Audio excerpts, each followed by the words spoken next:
Ikot-ikot kami rito, mga kababayan. Yung magina ko. Hanap kami ng makakainan muna. Merienda muna kami. Di ba? Maganda para dito.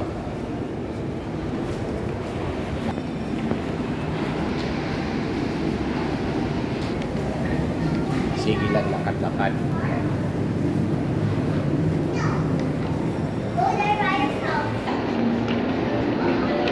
Ang ganda po rito. Ang luwang niya. Di ba? Beautiful place. Yan.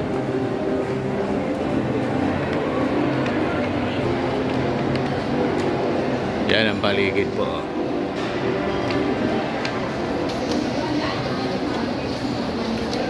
Hanap kami po ng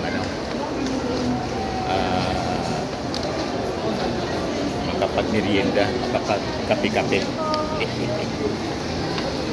Di ba? Pababa kami. Yehey!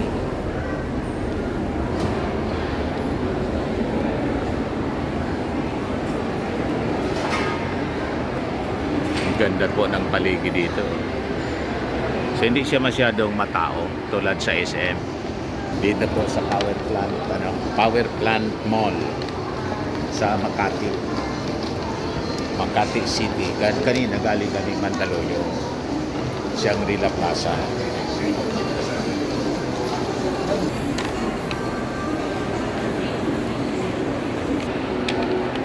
Para maipasyal ko po kayo. Lalo yung ating mga OFW sa ibang bansa.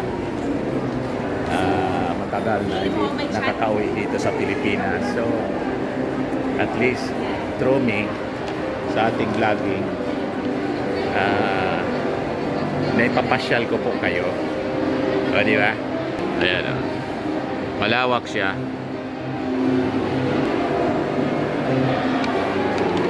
Ito na yata. Kapag kapi-kapi kami rito.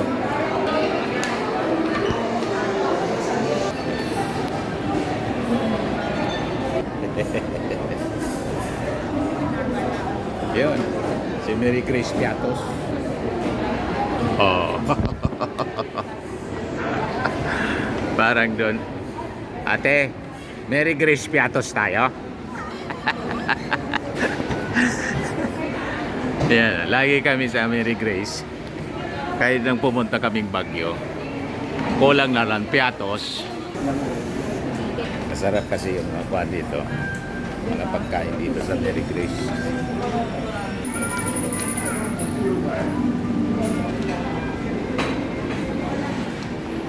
Ito na, nakaupo na kami. Pili na si ate. Ang ganda po sa paligid. Yan. Taas ng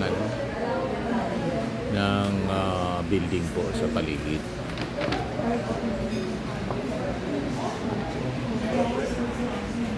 Yan ah. Yan ang paligid po.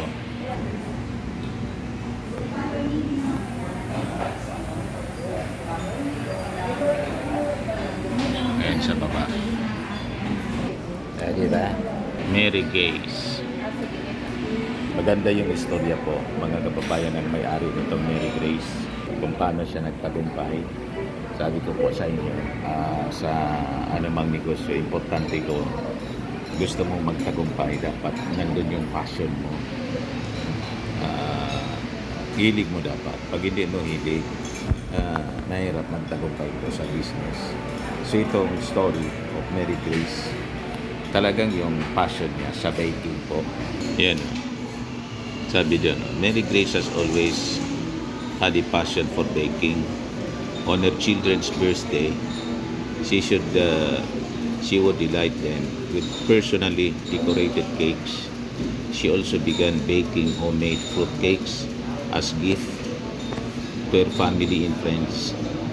Following her heart's desire to spread joy through her creation, she decided to hone her skills by taking a baking course in the US.